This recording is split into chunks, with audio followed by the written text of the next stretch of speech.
Então, há uma margem de dúvida, mas penso que as melhores razões estão pro lado de que Deus não existe. Eu perguntei pro Pirula, numa escalinha de Vamos lá, 0 a parte cem por 2. cento de convicção de que Deus não existe, onde ele se localizava ali. Mas eu não vou te influenciar, não. Eu quero que você me diga, qual é a sua convicção de que não existe Deus? 70% de certeza que você tem ou de convicção? É 80, 90, 95, 99? Onde você se situa aí, Vitor? Sabe qual que é o foda? Porque quando a gente fala Deus, a gente geralmente pressupõe Deus teísta, né? É. O Deus teísta, a minha convicção é maior que não existe do que um Deus, sei lá, uma entidade qualquer que gerou o universo e que não tem ali as propriedades daquele Deus pessoal, como o teísmo cristão tem. Com relação ao Deus cristão, eu coloco aí 90, 95% de certeza. E o Deus, né, que uma entidade que possa ter gerado algo, vai lá, 80, 70. Mas uma entidade pessoal ou meio abstrata? Não, Tipo uma entidade abstrata, uma coisa que, Tá. que a gente. Uhum. Que até teria É, dificuldade de chamá-la de Deus. Digamos sim, assim, né? porque digamos que a gente descubra uma força nova que estava nos primórdios e por trás do Big Bang e que sustenta toda a existência e de repente alguém, ó, tá vendo? Esse era o Deus sobre o qual eu falava. Sabe, um Deus meio de Spinoza que tá entremeado em tudo. Cara, eu aceitaria numa boa, mas eu acho que não é sobre esse Deus que a maior parte dos debates gira em torno de. Você concorda? Pelo Concordo, menos, exatamente. não é? No livro do William Rowe, que eu tô lendo, devagarinho, mas estou lendo, ele fala justamente sobre isso. Ó, gente, o enquadramento que eu faço aqui sobre Deus é esse Deus teísta. A filosofia ocidental, pelo menos, se debruça sobre isso, e é por isso que as discussões que eu vou trabalhar aqui com vocês são em torno desse Deus. Agora, se outro Deus existe, nesse sentido, né, diferente, que não seja um Deus pessoal, eu acho que a maior parte dos ateus não torceria o nariz ou não teria dificuldade em acabar falando: ah, tudo bem, temos evidências dessa força que sustenta tudo que existe, que estava ali nos primórdios e que não é um agente intencional com desejos, com planos, Sim. e não é? Aí tá tudo bem. Agora, se responde ou não responde preces, eu já não sei como é que o pessoal articularia isso. Mas assim, você até deixou uma margem razoável, né? Assim, uma margem considerável assim, de dúvida, 90, 95%, né? Pensando no Deus teísta. O Pirulo acho que botou uns 98, 99. E o meu voto vai com ele, assim, um pouco mais de confiança. Eu, na minha prática cotidiana, não tenho qualquer tipo de pressuposição a algo sobrenaturalista. Seja Deus ou seja qualquer outro tipo de força mágica. Isso é uma coisa curiosa, porque eu fui cristão por um grande período de tempo, na verdade eu fui evangélico, né? E eu queria ser pastor antes de entrar na filosofia propriamente dito, né? Antes dos meus 18 anos. Gastei aí 4 anos da minha vida me debruçando bastante no teísmo cristão. E tive um grande confrontamento pessoal no momento em que eu virei ateu. Mas a partir do momento em que percebi que Deus não existia, que nós tínhamos boas razões para pensar que Deus não existe, nunca foi alguma questão que colocou dúvidas no meu cotidiano com relação a: será que realmente eu estava errado lá atrás? Será que eu deveria mudar a crença? Não pareceu ter qualquer motivação razoável para pensar que eu estava errado.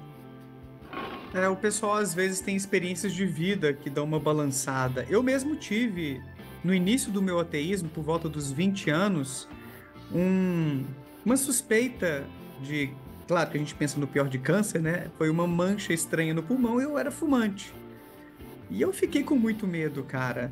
Não é que eu tive uma prova, Deus existe, nada do tipo, mas nesse momento de desespero, eu cheguei a. Caramba, fui à igreja ali perto de casa, refletindo sobre a minha existência. Imagina ser um câncer e eu bater as botas daqui a pouco, né? Então eu dei aquela fraquejada, assim. Deus, você sabe meus motivos, né, cara? É possível com, sei lá, eu devia ter 20, 21 no máximo, uma coisa assim. E vai ser câncer? Vai acabar tudo agora? Não é possível. Eu tive essa hesitação, assim, esse momento de abertura, mas assim, à noite eu já tava, caramba, né? O desespero às vezes dá uma balançada em nós. E tudo bem também, muitos crentes fervorosos, até pastores, o Iago Martins, no vídeo que ele fez com o Pirula, em um dos 2 vídeos, ele disse a mesma coisa. Na verdade, no caso dele, uma vez por mês, eu acho que ele usou até essa expressão. Ele se pergunta, será que eu tô errado, cara, sobre isso tudo? Será que é isso mesmo? É normal a gente ter dúvidas, ter algum momento assim. Então eu tive 2 momentos em que eu meio que dei uma balançada. Caraca, será que não é isso mesmo? E eram 2 momentos difíceis, mas ali perto dos 20 e poucos anos. E depois disso, na medida em que eu fui amadurecendo o meu ateísmo, as minhas leituras, é isso, fundamentando racionalmente a minha perspectiva cosmológica, eu não tive mais essas escorregadas. E olha que eu tive vários outros momentos bem complicados na vida. Inclusive, no ano passado, eu tava com uma dor esquisita e o médico falou, Daniel, a gente tem que investigar, fazer uma endoscopia, porque não dá para descartar que é câncer. Então eu tive outros 2 episódios bem parecidos, bem complicados, assim, e não voltei a cogitar. E tudo bem se voltasse também, tá, gente? Uma pessoa não deixa de ser ateia porque deu uma escorregada, ou o ateísmo não é menos verdadeiro da pessoa por conta disso. Então eu já tive esses momentos, assim, de repente reconsiderar, mas mais por desespero, e não por um argumento forte, ou uma evidência, ou um acontecimento que, caramba, só pode ter sido Deus, que as pessoas eventualmente relatam por aí. Enquanto não entra alguém, eu acho que você, como filósofo, tá assustando as pessoas, o pessoal tá com medo. Gente, venha, somos pessoas legais, não vai ser um debate acalorado, nada do tipo. Eu queria que você comentasse, Vitor, se tem algum argumento teísta que para você é mais forte, que de alguma maneira, caramba, não me convence, mas dá uma balançada, ou pelo menos tem alguma razoabilidade. Existe algum que te chama atenção nesse sentido?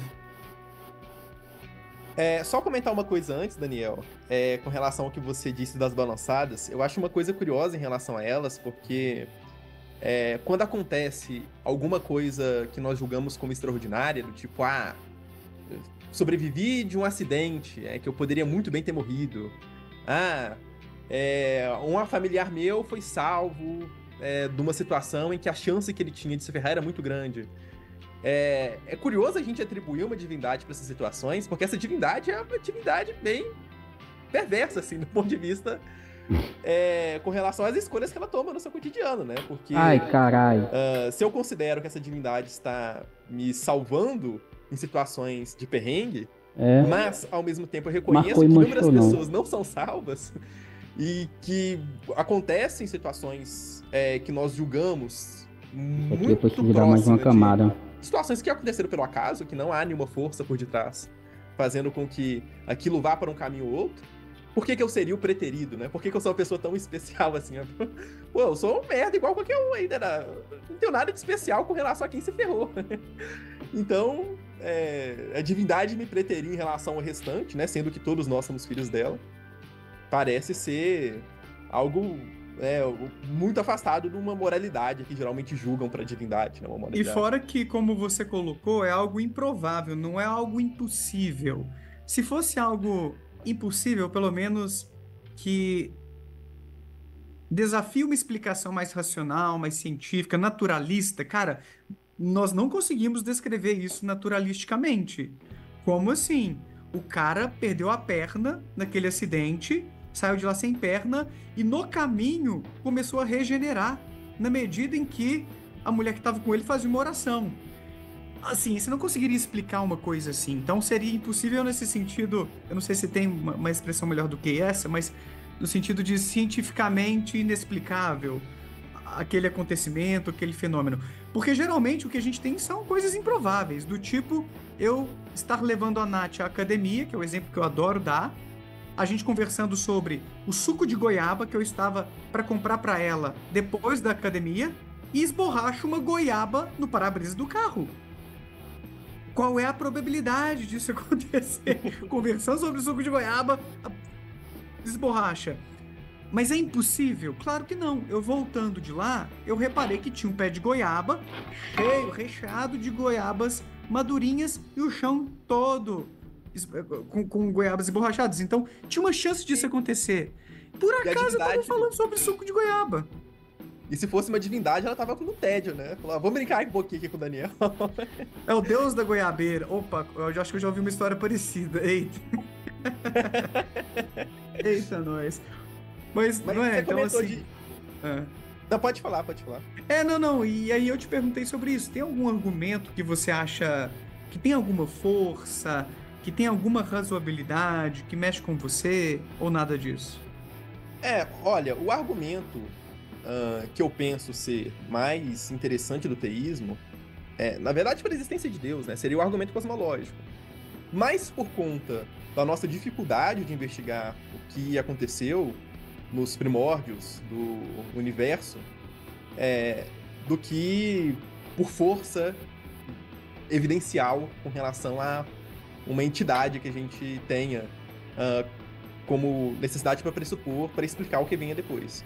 Mas como a gente tem dificuldade de investigar esse início, imagino que seja um argumento mais interessante. Só que, novamente, a gente fala que é um argumento interessante, mas não sustenta o teísmo clássico. Não sustenta o que geralmente as pessoas querem sustentar, que é o Deus da Bíblia. E não aquela força puxada para Spinoza, que a gente estava conversando um pouco mais cedo. Pode ser qualquer divindade superpoderosa, não tem que ser o Deus da Bíblia. Esse argumento cosmológico, me permita recapitular e ver se eu estou na mesma página que você. Seria aquele tipo de Aquino que para uma coisa existir precisou uma causa.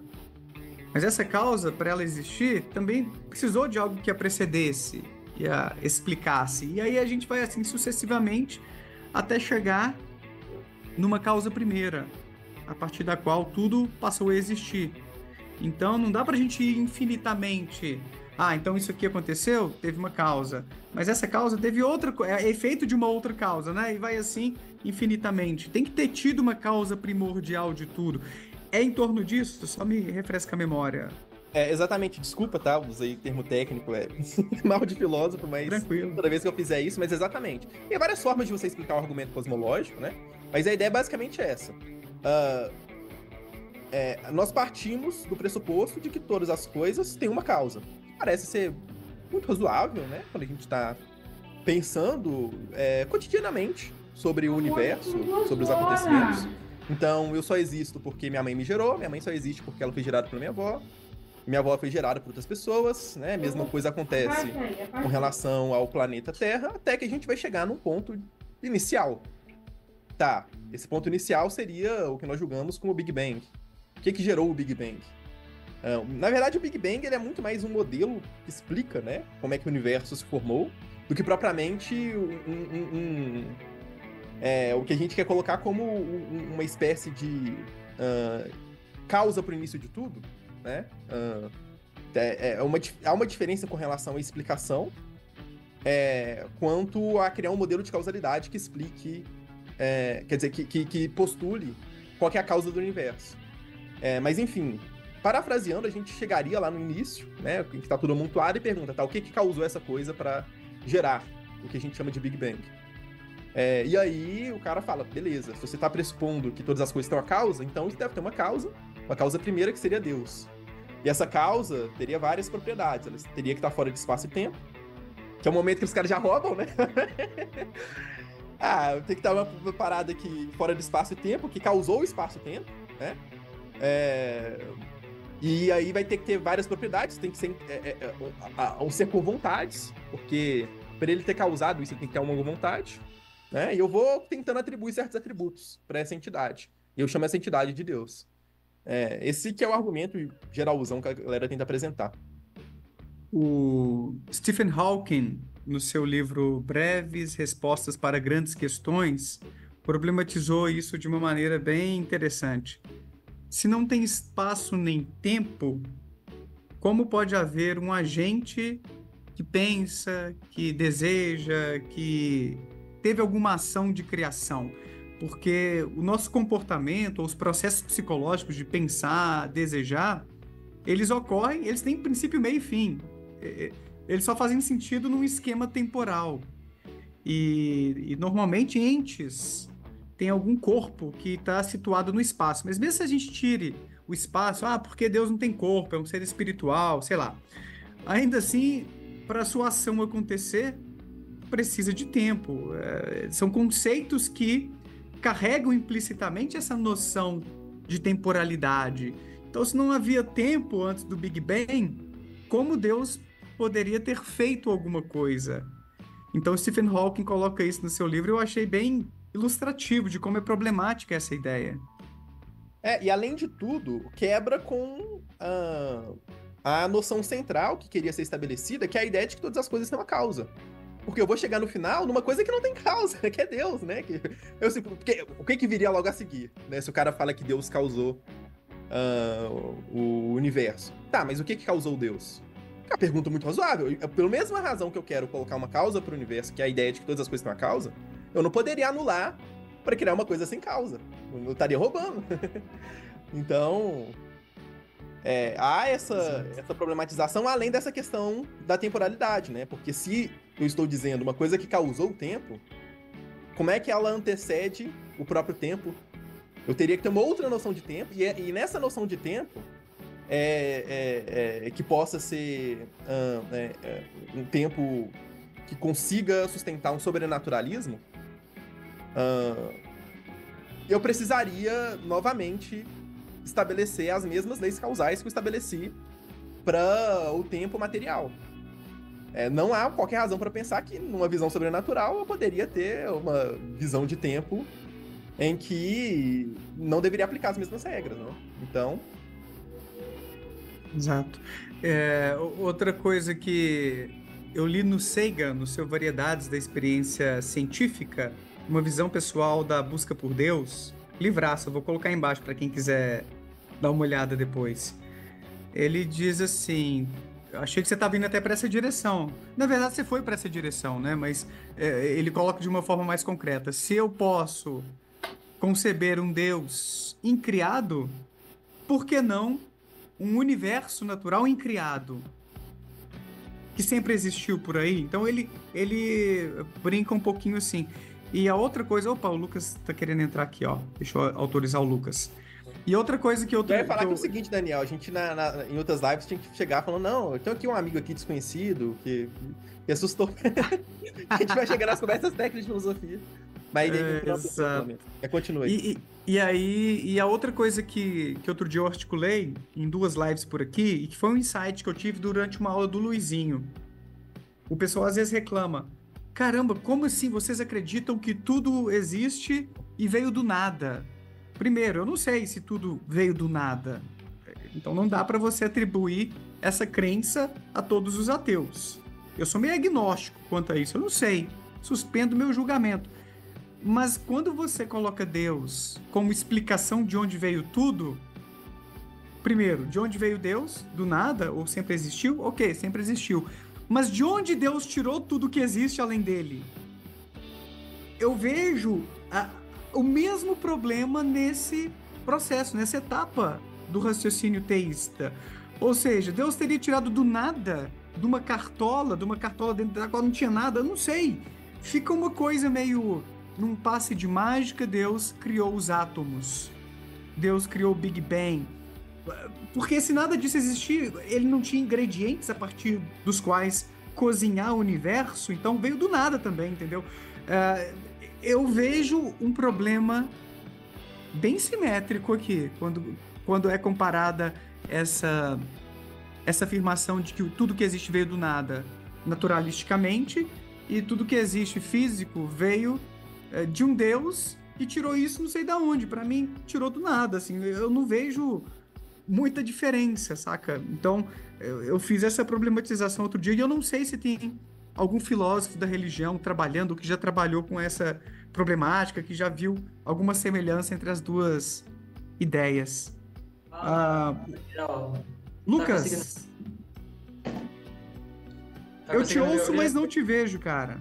Eu não consigo colocar aqui O vídeo. Tava dando certo antes. Antes tava com vídeo. Mas tudo bem. Vou só a minha voz, porque eu acho que é o que importa, né? Tá bom. Porque eu gosto de usar gorrinho. Aí, uma vez, quando eu fiz aquele vídeo contra o Antônio Miranda, disseram que eu parecia o Dr. Bugiganga. Bugiganga?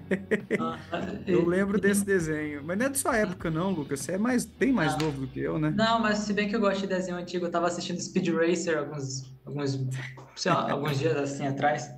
Eu gosto bastante de desenhos antigos. Mas aí, Daniel, Vitor também, sim, existe, acho que vários filósofos da religião que tratam acerca de como que Deus criou tudo do nada. É que nós, pelo menos nós católicos, nós não rejeitamos a ideia de que seja possível algo vir do nada. O que nós rejeitamos é que algo possa vir do nada por si mesmo.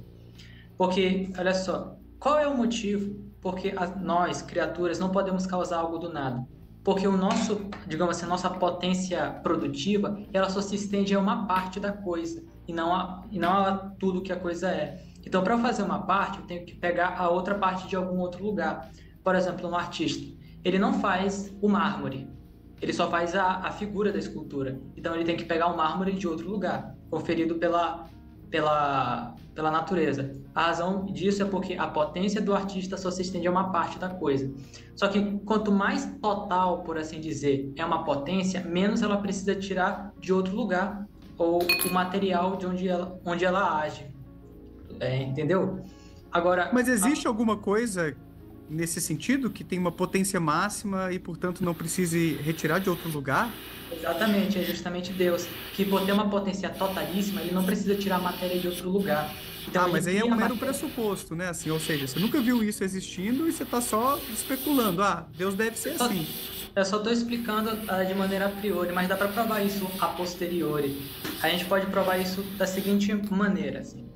Todos os corpos, eles como se distinguem realmente da sua existência, ou seja, eles não existem por definição. A existência é algo acrescentado a eles. Para eles existirem, tudo o que tem neles tem que ser retirado do não ser. Então, até a matéria que não é essencialmente existente, ela tem que ser retirada do não ser. Mas como ela não pode se retirar por si mesma do não ser, ela precisa ser retirada por outra coisa. E assim, como só o ser onipotente tem essa potência total, por isso, para existir a criação a partir do nada, é preciso ter um Deus todo-poderoso. Então, quando os ateus, por exemplo, dizem nós acreditamos que alguns átomos podem surgir do nada. Nós, católicos, podemos dizer assim, sim, nós também acreditamos que depois da criação, coisas continuam vindo a existir a partir do nada. Por exemplo, todas as almas dos seres humanos, como são espirituais, elas não podem ser criadas a partir da matéria, né? Então, só a partir do nada. Então, mesmo depois da criação, Deus continua criando coisas a partir do nada. E a gente, se for necessário, pode estender isso a princípios físicos. Porque se nós acreditamos que algo vem do nada e por causa de Deus, e os ateus afirmam, esses átomos vêm do nada, a gente responde, sim, por causa de Deus. Não é um grande problema. Certo. Vou pegar aqui algumas partes do que você comentou. Primeiro, algumas frases um pouco absurdas que eu quero que você esclareça e depois eu comento sobre o todo. Você comentou que a matéria pode ser retirada do não ser. O que seria esse não ser? Melhor dizendo, o que o não ser não seria. O não ser não seria algo que existe em si mesmo, na realidade objetiva ou fora das suas casas. Ou seja, por exemplo, vamos pegar aqui uma coisa que existe. Eu existo na realidade objetiva, ou seja, eu não dependo da conceituação de alguma outra inteligência, ou seja, eu existo fora das inteligências das outras coisas. Diferente, por exemplo, das imaginações que são irreais porque elas não podem existir fora da inteligência das pessoas. Então, porque eu existo na realidade objetiva, daí que eu existo, eu tenho ser. Eu estou separado das minhas causas porque eu não sou mera possibilidade da causação de outra coisa. Não, eu sou uma realidade, sou uma efetivação, por assim dizer. Então, como eu estou fora da virtualidade, digamos assim, da possibilidade objetiva da minha causa, e eu tenho uma independência em relação à inteligência, por isso que eu sou real. Ao passo que o nada, ele digamos assim, o nada não pode ser criado, né? Porque ele é um não ser, A criação é dar ou ser alguma coisa, então como que o nada É não ser, ele não pode ser criado. Então, ele não se encontra fora sabe, do objeto, do âmbito de alguma potência. E como o nada, digamos assim, só pode ser considerado como, digamos, uma ideia vazia de ser. Ou seja, eu pego o ser e eu esvazio ele do seu conteúdo. Aí eu tenho a ideia do nada. Assim como, por exemplo, eu pego a luz, eu esvazio ela de seu conteúdo e eu tenho as trevas. Assim também, o nada só pode, digamos assim, existir na mente de quem esvazia o conceito do ser. Então, é nesse sentido que eu digo que a matéria vem do nada. É no sentido de, não como se o nada fosse causa da matéria, mas porque nada existiu antes da matéria, de onde ela poderia ser tirada. Ela foi criada simultaneamente com todos os seus atributos. Certo, certo. Tá, tem muitas coisas aí que a gente pode comentar e aí a gente vai debatendo sobre. Mas, em primeiro lugar, é interessante a noção de que quando a gente fala sobre o nada, o pressuposto por detrás de que há nada e a gente criou algo do nada, é importante mencionar sobre duas coisas em relação a ele. O primeiro é que eu posso ter modelos em que, basicamente, não houve um momento, temporalmente falando, em que não há o nada. E o teísmo, em geral, na verdade, em sua totalidade, pelo menos o teísmo clássico, vai operar com uma ideia de que havia algo. Eu não posso pressupor o nada em absoluto, porque eu estou dizendo que há Deus. Você poderia, talvez, argumentar a ideia de que, quando eu falo que há nada material, mas há algo espiritual. Mas, mesmo assim, há algo. Então, eu não estou partindo do nada, estrito sensu. Na verdade, eu estou partindo de algo. E, da mesma forma que eu posso falar que havia algo que criou esse universo, nada impede também que eu possa falar que, olha, na verdade, o que a gente está tratando como matéria é algo que não surgiu do nada, mas sempre existiu.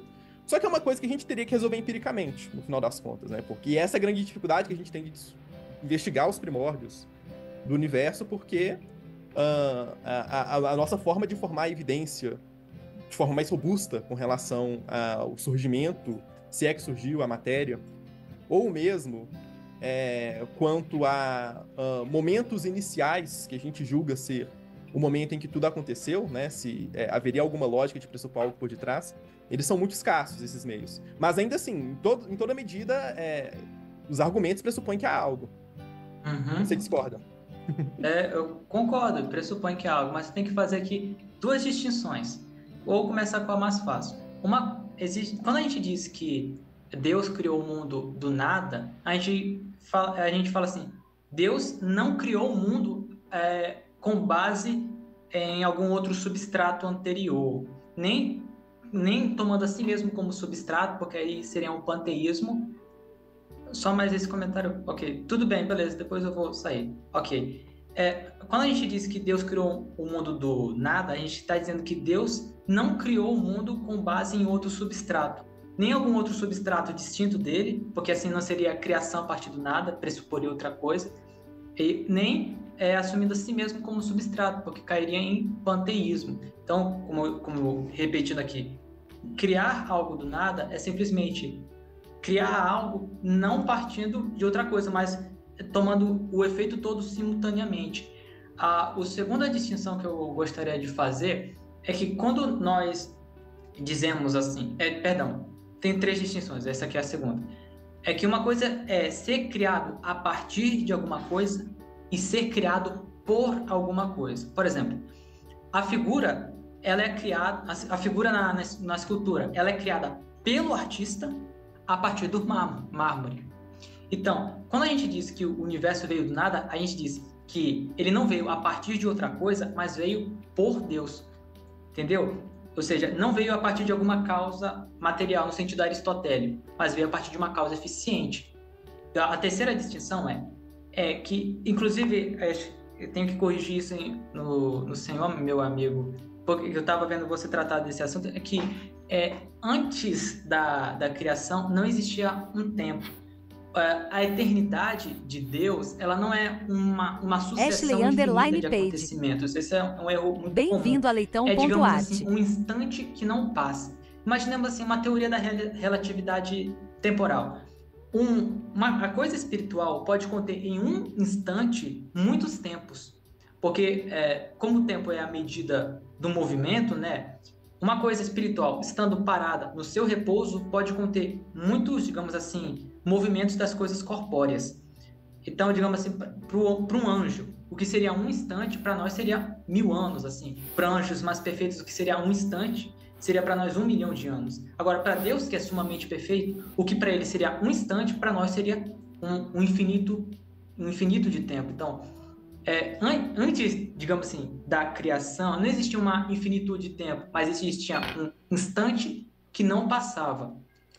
A sucessão de acontecimentos existe do ponto de vista da criatura, porque para Deus todas as coisas acontecem simultaneamente. E com isso, inclusive, tomando aqui um corolário, esse é o fundamento de onde parte Severino Boécio para provar que a onisciência de Deus não interfere no livre-arbítrio. Porque Deus, olhando nesse instante que contém todas as coisas, olha todas as coisas como se fosse um presente. Ora, quando eu olho para você no presente, eu não tiro a sua liberdade de ser outra coisa. Por exemplo, você está sentado, eu estou olhando para você e a minha visão não pode errar acerca disso. Mas eu não tiro a sua liberdade de se levantar ou de não ter sentado antes. Então Deus, quando olha todo o tempo, toda a infinitude do tempo, como se fosse num presente, ele nem se engana, nem tira a liberdade das criaturas de terem sido outra coisa. Assim, o Severino Boécio, a partir dos platônicos, consegue resolver esse problema da onisciência e da liberdade, do livre-arbítrio. Eu vou sair agora, mas se o senhor quiser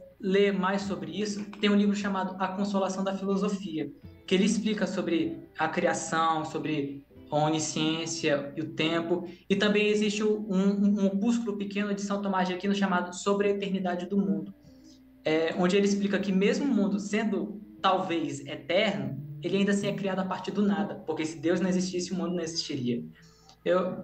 Você tem Discord para passar o PDF para ti? Discord não, mas você pode me mandar no Instagram, Implicações Filosóficas. Claro. Na verdade, não sei se tem como mandar PDF no Instagram, mas me chama lá. Pode jogar Chama Eu vou lá, mandar o link. vocês resolvem depois.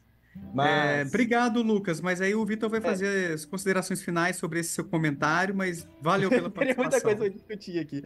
Tenta pegar aí o que você achou mais crítico. Só vou pegar o final, Lucas, Só deixa que você eu comentou. colocar seu Instagram aqui primeiro, que eu já tenho que sair. Acabei de voltar do Muay Thai, eu tô fedendo que só. Eita, Nossa, vou colocar aqui no chat para você, ó. Implicações filosóficas. Isso. Esse comentário com relação à temporalidade do ponto de vista divino, em que todas as coisas acontecem no mesmo instante, ela ainda não resolve o problema que a gente comentou com relação à ideia de que, quando nós estamos falando de que todas as coisas possuem uma causa, eu estou partindo de uma coisa que não tem causa.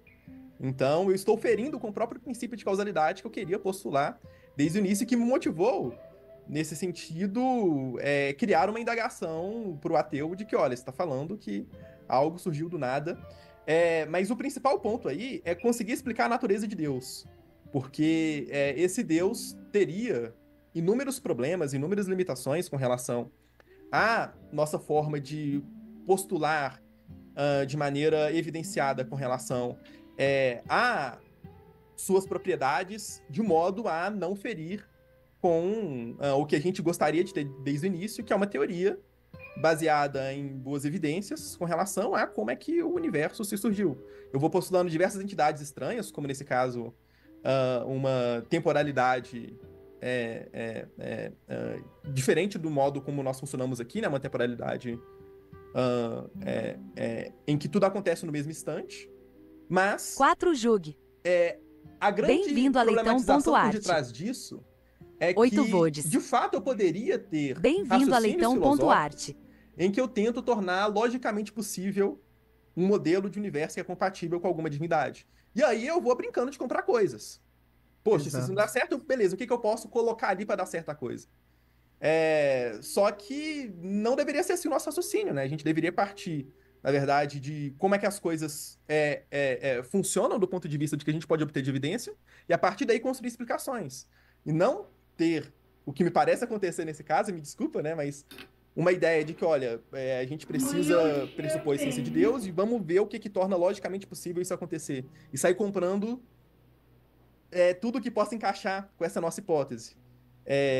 Isso eu acho que acredito que torna as coisas mais problemáticas, e eu teria só uma indagação que eu não sei se dá tempo de fazer aqui, mas é que a dúvida que fica sempre quando eu olho discussões desse nível é que a gente está discutindo sobre, pô, a hipótese, não sei das quantas, do surgimento do universo, e daí você comentou que é católico, né? E daí a gente está falando disso tudo para discutir do Deus bíblico, da religião cristã, que é muito, mas muito, mas muito, mas muito para além disso que a gente fala, que causou tudo, né? Tem várias propriedades, vários acontecimentos históricos em que ele basicamente explica, né, por meio da Bíblia, como o universo funciona, explica acontecimentos históricos envolvendo divindades, envolvendo milagres, e mesmo que a gente desse isso tudo para ser, de que, olha, na verdade as coisas surgiram por meio dessa entidade aí lá no início. Pegar esse Deus da Bíblia vai muito além do que essa hipótese inicial que é postulada. Mas, enfim, qualquer coisa a gente pode conversar mais, né? Só manda seu Instagram aí pra eu colocar, pra eu te mandar o link. Tá aqui também. na descrição do vídeo, Lucas. Dá uma olhadinha depois. Implicações Implicações Filosóficas. Tá bom. Beleza, meu cara? Vamos ver esse vídeo aí. Isso aí. Valeu, Lucas. Volte mais vezes. Só cheguei aqui porque o David Ribeiro me mandou. Ah, boa. A gente estava aqui realmente precisando de teístas para vir conversar com a gente. Obrigado aí pela participação, Lucas. Até mais. Adeus. Abraço. Fala, Paulo Henrique, de onde você fala e de qual religião você é, se é que tem uma religião. Mas antes, deixa eu só agradecer aqui ao Murilo, membro do canal. Obrigado pelo apoio. Falou assim: Daniel, boas e interessantes iniciativas para compartilharmos essas tão diversas visões e impressões de mundo. Valeu, Vitor. É isso aí, estamos com esse quadro. Sempre que possível, na quarta ou na quinta, eu ainda não consegui fidelizar. Eu vou tentar fidelizar na quarta, tá, gente? Vamos ver se eu consigo. Mas que bom que vocês estão gostando da proposta de bater esse papo saudável com quem pensa diferente, para a gente conhecer esses argumentos tão interessantes. Então vamos lá, Paulo Henrique, você fala de onde, cara? E qual é seu principal argumento a favor da existência de Deus? É a segunda vez que eu participo aqui do teu canal, e nesse quadro mesmo. E o meu argumento é que, assim, o Deus cristão, ele é irrefutável, né? Eu tava vendo vocês falarem aí, o Vitor Andrade aí falando que tem 95% de chance dele não existir, mas eu queria saber o argumento dele para mim saber se, por exemplo, ele tá um servo de Deus perdido, né? Porque eu acredito que ele deve ter batismo, né? Geralmente, ainda mais católico, que é batizado desde bebê, ele já deve ter o batismo dele. Não sei qual religião que ele é ou era. Caramba, deu uma microfonia. Não sei se ele vai poder falar. Eu era Eu tô com evangélico. meu retorno ligado. Eu era da Renascer em Cristo. Aí tu é batizado. Sim, fui batizado. Tanto Então, na aí católica vai quanto na que- criança, quanto na evangélica depois. Vai que Deus existe e teu anjo da guarda tá te guiando aí para algum cristão aqui na live do ateu, por exemplo, eu ou qualquer cristão que entrar mais para frente, sei lá que vai participar ou não, porque o Contígio vem trazendo pessoas diferentes, mas vai que tu deu sorte, ver um cristão, por exemplo, eu fraco, mas todos os meus... Toda vez que eu entro em live de ateu, eu vejo que eu refuto eles. Então é uma coisa que eu tenho que... É um argumento que eu tenho que refuta não, que entra no tema da live. Deixa eu pegar aqui o tema da live. O porquê você acredita em Deus? É porque é irrefutável. Todos os meus argumentos são irrefutáveis. O que Por que eles mais... são irrefutáveis? Deixa eu entender aí. Porque, não, aí eu queria saber o porquê vocês... Não porque vocês saíram da religião, mas, assim, um argumento o maior argumento que você tem... que vocês têm para dizer assim, ó, Deus não existe. Tá, Queria mas saber vamos o maior lá. argumento. Você disse que o seu argumento é irrefutável com relação à essência de Deus. Sim. Qual que é esse argumento primeiro? Deixa eu só entender o ponto da coisa. Porque os ateus e às vezes até outras religiões falam Ih, que rapaz. o maior argumento é a Errou. arqueologia, Cadê a né? borracha? Porque com a Bíblia, geralmente é difícil refutar o A cristão. borracha sumiu. Então, o cristão refuta a arqueologia como sendo que o inimigo é príncipe desse mundo e ele tem o poder de mexer nas ossadas do ser humano. E isso é tudo poder para manipular o ser humano para levar para o inferno. Como é que é o Como ponto? assim? Eu não entendi esse lance de ossada. Não, porque A não tem borracha arqueologia que mexe com ossadas de Homo sapiens. Errou. Essas eu não entendo muito. Quando eu estudei na escola, eu peguei bem simples que eles passam. Aí, geralmente, quando eu entro na live de alguns ateus, eles dizem que o maior argumento é a arqueologia, mas a arqueologia é que nem eu falei. O inimigo... Agora, esse é o meu argumento como cristão. Por mais que as pessoas falam, tem como refutar com arqueologia, mas não tem. O cristão pega a Bíblia, que é a filosofia de vida do cristão, e fala assim, eu vou acreditar porque o inimigo é príncipe desse mundo e ele tem a capacidade de se tornar um anjo de luz, né? Ou seja, ali o próprio ser humanos do passado falaram assim, anjo de luz, ele quer dizer que ele tem bastante poder de manipular tudo que é espécie de coisas na Terra, né? Todos os elementos da Terra. Eu acho que eu entendi o argumento dele, assim, ele tá partindo, me corrija se eu tô errado, PH, você tá partindo da teoria da evolução com os fósseis, os registros de que as espécies evoluíram, que o ser humano surgiu como qualquer outro animal por aí, como o principal argumento ateísta contra a existência de um Deus criador de tudo, ou seja, a natureza tá quebrando pau aí sem interferência nenhuma e a gente não tá aqui por nenhum motivo especial. E aí, se eu entendi bem, nas entrelinhas, você tá dizendo que o inimigo, que seria Satanás, teria manipulado esses fósseis para confundir a gente. Sim, incluindo até os dos dinossauros. Entendi agora o ponto. Tá. Os dinossauros. Isso é bem interessante, bem interessante. Porque o que acontece? De fato, eu conseguiria construir infinitas narrativas que pudesse colocar em causa qualquer coisa, na verdade. Eu poderia colocar em causa a ideia de que está acontecendo uma live nesse momento, dizendo que, na verdade, isso aqui é manipulação de alienígenas que foram controlados pelo Elon Musk e que agora estão querendo fazer parecer com que haja uma live aqui, quando, na verdade, eu estou sendo sugado ali, as minhas energias vitais para fazer a nova máquina que vai ser o X-8000, que vai controlar toda a galáxia de Andrômeda. Isso minaria a ideia de que eu estou na live aqui nesse momento. E eu poderia fazer N narrativas possíveis, inclusive a ideia de que todas as minhas evidências que eu tenho de que não dependeu de alguma divindade foi, na verdade, Satanás criando armadilhas ali para fazer parecer com que as coisas sejam Bem-vindo a Leitão.art. Também seria uma possibilidade para isso. Mas... Tem uma que eu gosto muito, deixa eu só acrescentar antes de você problematizar mais, que é a que o Dennett coloca no seu debate com Plantinga, no livro Filosofia, como é que é? Religião e Ciência são compatíveis. Vou deixar o link aqui embaixo depois para quem quiser adquirir. É um ótimo debate retratado nesse livro.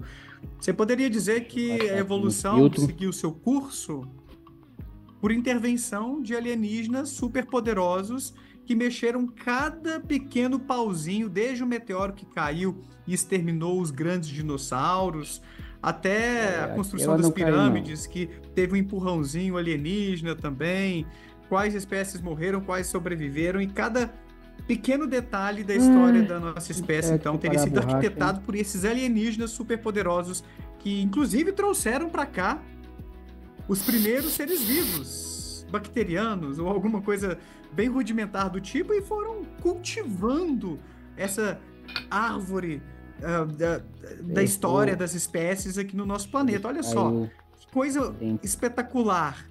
Então não dá para dizer que a evolução segue o seu curso sem intervenção inteligente. Poxa, seríamos os únicos aqui? É claro que existem alienígenas, e por existirem, torna muito plausível essa ideia de que eles guiaram a evolução. E como explicar as pirâmides do Egito, Paulo? É claro que foram os aliens, entende? Então, assim, tô brincando, indo até um pouquinho além de Dennett, mas a ideia é que esse tipo de argumento pode ser, como o Vitor tá fazendo, usado essa estratégia para você defender até mesmo que, na verdade, foram os aliens que plantaram aqui as sementinhas da vida e fizeram tudo acontecer para que a espécie humana chegasse ao seu ápice da civilização e coisas do tipo. Mas, Vitor, pode finalizar o seu raciocínio que só acrescentar essa analogia na qual ninguém acredita, né? Ou quase ninguém, apesar de ser possível pensar por aí. Mas isso é muito bom, Daniel, porque aí vai pro ponto central nisso tudo. É entender a função de uma explicação.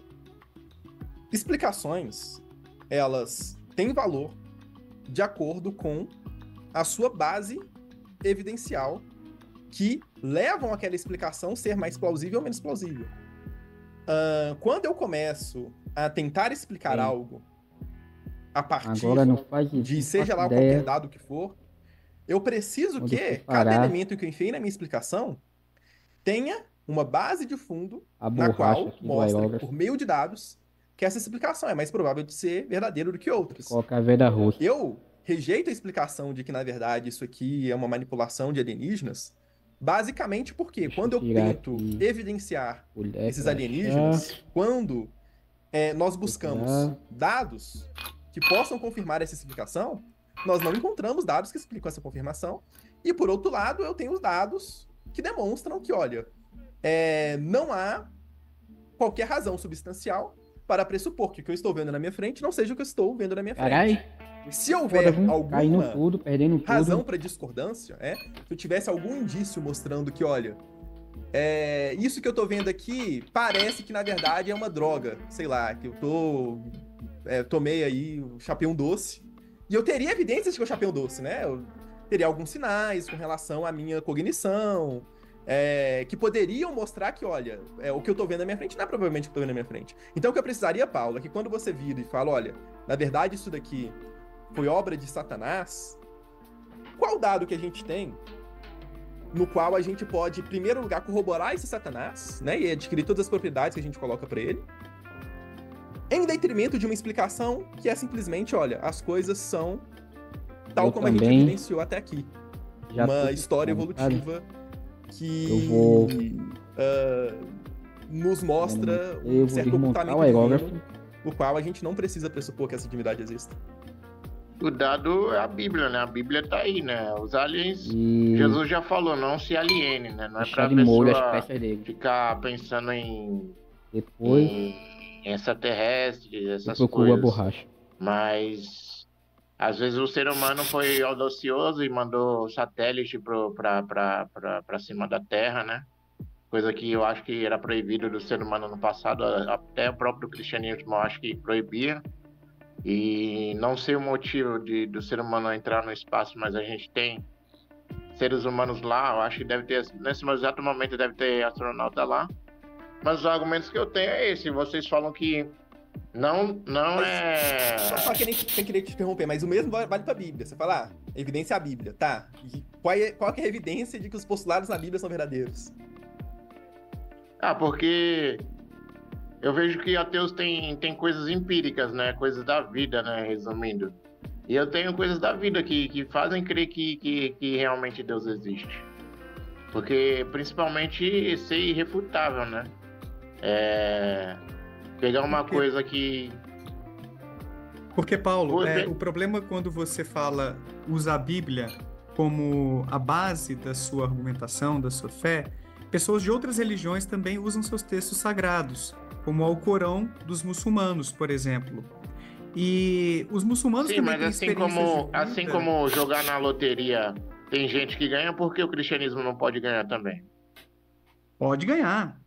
Mas entre as milhares de religiões e deuses já concebidos, eu não vou simplesmente aceitar, é uma palavra que eu acho que não encaixa bem aqui, mas me resignar e falar, me acomodar, ok, eu cresci no cristianismo, aprendi que o Deus existente é o Deus da Bíblia, e é isso aí. Cara, por que não pode ser outro deus ou outros deuses, por exemplo, aqueles do hinduísmo ou da mitologia nórdica? Porque essas pessoas de outras religiões também relatam experiências incríveis que para elas servem como provas de existência dessas divindades. Então é por pura conveniência que a gente acaba, sabe, na inércia, assim, no fluxo. E aí, só um ponto, Daniel, que, claro, pode ser que uma das hipóteses verdadeiras é a hipótese do teísmo. Só que tem uma coisinha aí que fica escondida. Nem todas as hipóteses têm a mesma probabilidade de serem verdadeiras. Esse é um ponto importante, assim. Tal como poderia ser verdadeiro, inclusive, os deuses nórdicos, né? É uma possibilidade lógica de ser verdadeiro. O que nós estamos buscando quando a gente tenta crer responsavelmente é buscar o caminho que parece ser mais provável de ser o caso. Igual eu poderia acreditar que uma encomenda que não chegou na minha casa foi, na verdade, culpa do Lula tramando coisas para que eu não receba minhas encomendas. Isso é uma possibilidade. Eu não vou tratar isso como algo razoável, porque há alternativas muito mais razoáveis, né? Muito mais prováveis de serem verdadeiras. Como, por exemplo, o correio, na verdade, bateu aqui e não tinha ninguém aqui. Ou que algum vizinho... Mas não acha que qualquer... por exemplo, o Vitor Andrade disse que pode haver um Deus que não seja o Deus da Bíblia. Mas se o Deus que existe na sua cabeça, que tu acha que é verdadeiro, ele não pode tomar em consideração todas as atitudes que tu iria fazer dentro da igreja, por exemplo, rezar o terço para que a paz esteja no mundo, rezar para quem está doente. O Deus vai olhar assim e falar, olha, aquele ali está sendo tão bonzinho que vai valer a pena ele acreditar em mim. Se existir um inferno, ele não vai para lá, porque ele está seguindo o Deus que eu deixei existir, que é o Deus que está na Bíblia, no país dele, e ele está duvidando ainda. Eu deixei um Deus para ele, tá lá ele nasceu com a Bíblia na mão, praticamente. Na casa dele, praticamente tem a Bíblia. Se ele não tiver, foi porque ele desacreditou e virou ateu. É uma coisa insensata de deixar de acreditar num Deus que prega a bondade e o amor. E todas as religiões pregam isso. E tu tá deixando todos os deuses de lado e tá arriscando em apostar em nada. Que nenhum existe.